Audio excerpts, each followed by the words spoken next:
Hello, everybody, and welcome to Real Life with Brandon and Robin.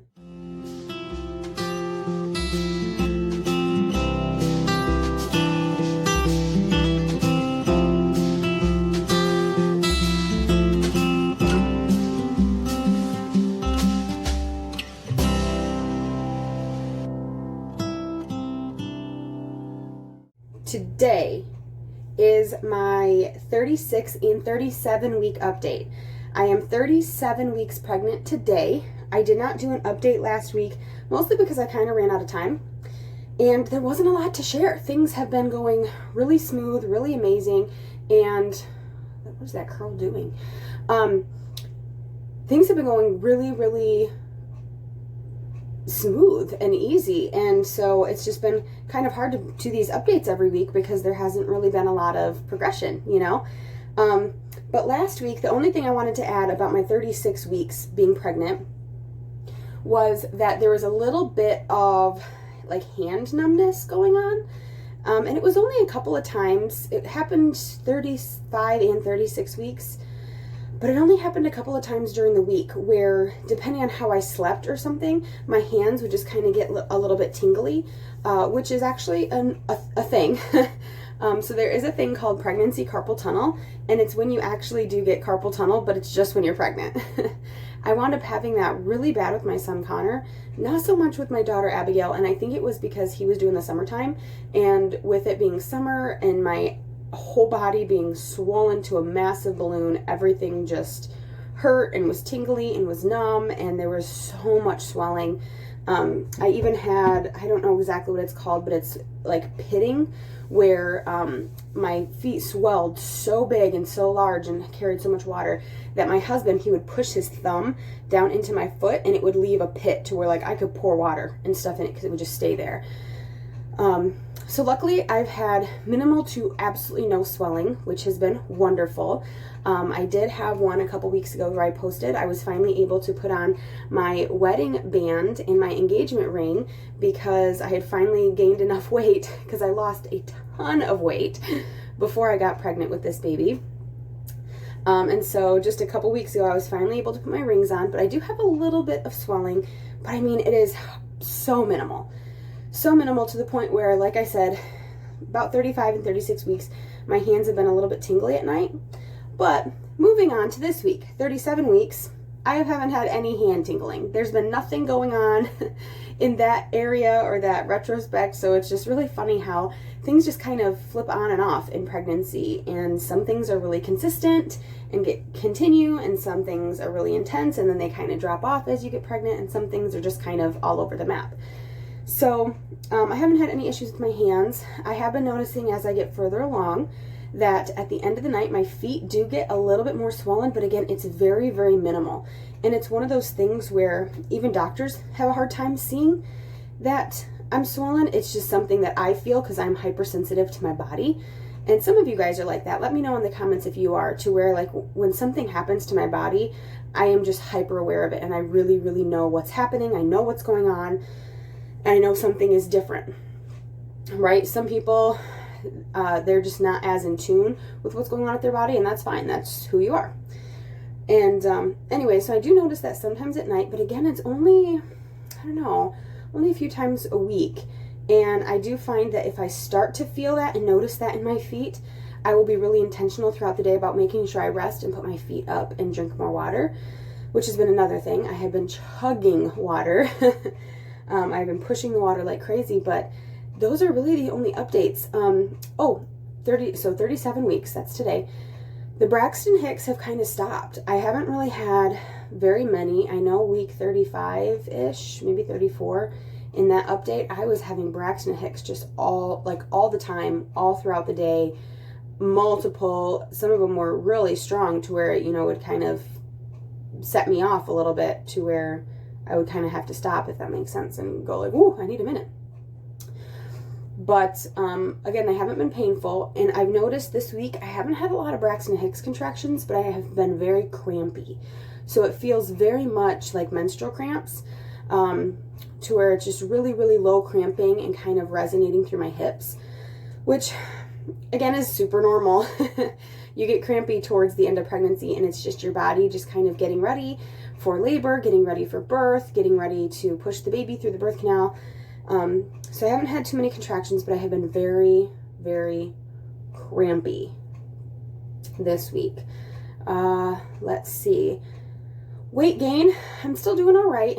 Not the best. It's really hard when healthcare professionals say, you know, you should only gain a certain amount of weight, and it is just incredibly hard when you're so hungry all the time and you're constantly craving things that you shouldn't be eating, you know, unhealthy things. So with that, I should have gained about 28 pounds, I believe, by this point. It's 27 or 28, and I'm at about 37. So I'm about 10 pounds over what is considered normal by healthcare professionals. But in the long run, I just kind of keep looking back at it and going, you know, once I gave birth, though, and I did breastfeeding and all that with both of my other two kids, I dropped the baby weight so fast. I was just really blessed in that with my body. And so just kind of, you know, fingers crossed that that continues with the breastfeeding. And once the baby comes out, I mean, within a month or two, I was lower than my pre-pregnancy weight. So let's just keep our fingers crossed and keep prayers high. That is easy to do, because as a mom of two, I know what it's like when you feel as though the baby has taken your body on a roller coaster and you don't get your old body back. It's not like a refund type deal. Your body changes, and that's okay. It's normal. But yeah, just hoping it'll be a little bit easier to bounce back, just like my other two. Let's see. I haven't really noticed, I know a lot of people notice with the prenatal vitamins that their nails get a lot stronger and their hair gets more voluminous and voluptuous. I haven't really had any of that with my vitamins, but I didn't either with my other two kids. So that is what it is. I have been experiencing, I don't know if it was a stomach bug that went around, but I have been experiencing and noticing that I have been a lot more nauseous, especially at nighttime. Once I hit, I don't know, maybe 35, 36 weeks again, I've been pretty nauseous at nighttime. And that's been kind of difficult when that comes back, because you get really hopeful in pregnancy because everybody tells you, oh, it's just morning sickness and it goes away after second trimester. That is a lie. Everyone's body is different. Some women experience pregnancy nausea all through their pregnancy, first, second, and third trimester. Some in the morning, some at night. It's not morning sickness. It could be afternoon sickness. And if you've done any research, you know this. And some women don't experience any of it. I did notice in my first trimester, I was a little bit more nauseous, but I found that as long as I stayed on top of food, like ahead of it, if that makes sense, and just had a ton of small meals like every few hours, I was able to kind of keep that at bay. I also figured out it was my prenatal. My prenatal was making me pretty sick in first trimester. So I stopped taking it in the afternoon, started taking it nighttime before bed, and that almost alleviated immediately.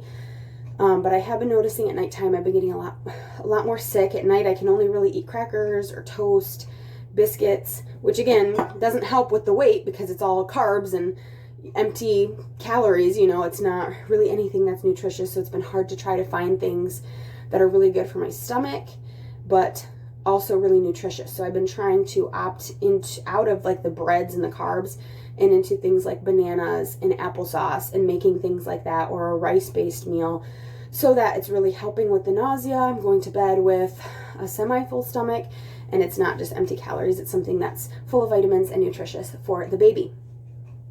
We still do not have a middle name picked out. We are still just throwing that around. So we're hoping and praying that we'll have a middle name before she comes, but we'll see. And let's see. There was one other thing I was going to say. Oh, at this point, the baby is 6.8 pounds at 37 weeks pregnant, and about, what did it say? I want to say 18 inches long. So almost 7 pounds, about 18 inches long. And at this point, now that I am 37 weeks pregnant, this is exciting, because if my water breaks or I go into labor, the professionals do not stop it. And I could have this baby technically today or on, and the baby would not need any help whatsoever. Or if if the baby needed help, because I shouldn't say that because some babies just grow differently in utero. But if the baby needed any help, it would be very minimal, because usually by 37 weeks, the lungs are fully developed, all systems are developed. At this point, even in pregnancy, these last few weeks, growth of the baby slows down exponentially because systems are working, systems are functioning. The baby is trying to get used to life outside the womb, so it's practicing things like trying to breathe and use its lungs and use more motor reflexes and things like that. So these last few weeks is more so just for extra development, if that makes sense. So it's just really exciting to think that at this point my water could break at any time. I could go into labor at any time, and we would have a very healthy baby. So I'm really happy I made it this far, and we're kind of in the clear. So that is really exciting. Of course, I hope I go just a little bit longer just to make sure that the baby is totally 100% safe and healthy. I'm just really putting that all in God's hands, and whatever God decides this baby's birthday is what we're going to go with, right? Because we are attempting a natural birth after cesarean, which is called a VBAC. So that is also really exciting as well, because we just want everything to be as natural as possible and as safe as possible too, though, right? Everything is measuring really good. I had an appointment last week at my 36 weeks pregnant, and I'm measuring exactly 36 weeks, which is crazy because with both my other two kids, I measured anywhere from a week to 2 weeks ahead of schedule. So at about 38 weeks with my son, I was measuring 40. So I was measuring quite big, and he came 6 days late. My daughter, though, came 2 weeks early. So really, it's all up in the air as to when she could come, but we are excited. We can't wait for that. You should be hearing from us sometime soon. Our due date is the exact middle of April. So they're basically saying anytime during April, because the baby could come 2 weeks early, could come 2 weeks late. So anytime in April, she could come, and we will be doing a vlog on that as well, which we're really excited about. I think that is it. Let me know if you are pregnant, what pregnancy this is for you, what number, and how far along you are. And if you're having anything like swelling or anything like that, are you getting uncomfortable? I am getting to the point where I am getting uncomfortable, but it's really hard to talk about because it's not discomfort in the form of pain. Yes, I do have aches and pains. My back is sore most of the time, my legs, my hips. But that's not what I choose to focus on. I choose to focus on the positive of it all. But I have noticed that I am uncomfortable in the aspect of it is just getting really inconvenient to carry around such a big belly. My belly is so big right now, and it's making it really hard to bend over. I am now finally to the point where I actually cannot put on my socks and I cannot put on my shoes, especially if they're like a tie or something. If they're a slip-on, I'm lucky if I can get the heel over the back, you know. So I'm very blessed to have Brandon here, my husband, who helps me out with all of that. But it's just getting really harder. If I drop something on the floor, I'm calling for the kids to come pick that up for me, or I'll ask them, hey, you know, instead of on the floor, could you put that toy at least up on the counter, and I'll put it away later just so I can reach it. I basically put it to my husband like this. I said, you know, it's basically like carrying around a really giant backpack all day. And it's just one of those things where it would just be really nice to just set down every now and then so you didn't have to lug it around. But I know ultimately we are in the final stages. We are in the last leg of the race, and things are going great. Things are going good, and this is just a chapter, and so I'm just trying to enjoy every moment while she gets healthier and grows bigger inside of my belly. With that, I'll give you a baby shot, and we will close this out. So my belly is huge. I don't know if I can get this for you. I have quite a huge belly at this point. I don't know if you can see that, but you probably saw in the thumbnail too, my belly is massive. I have never felt this big in any of my pregnancies. I've never felt this big. And I feel like it's crazy that I'm just going to keep getting bigger. It is just strange to me because I feel like my belly is already so big. I have noticed too this week, my belly's shape has changed a little bit. And I don't know if I can show you this. I will try. But instead of being very round, let me see if, there we go. So instead of being round, I'm noticing it's kind of coming to a peak, like it's getting more angled on the edges instead of being, you know, outward, if that makes any sense. So the shape of my belly is getting more, it feels like the sides are going in a little bit more and it's protruding out this way a little bit more. So with that being said, I am going to close this out. I hope you guys are enjoying these. Don't forget to like this video, subscribe to our channel if you like the content, and don't forget to turn on those notifications so you don't miss any time we post a new video. God bless, guys, and have a great day. Bye.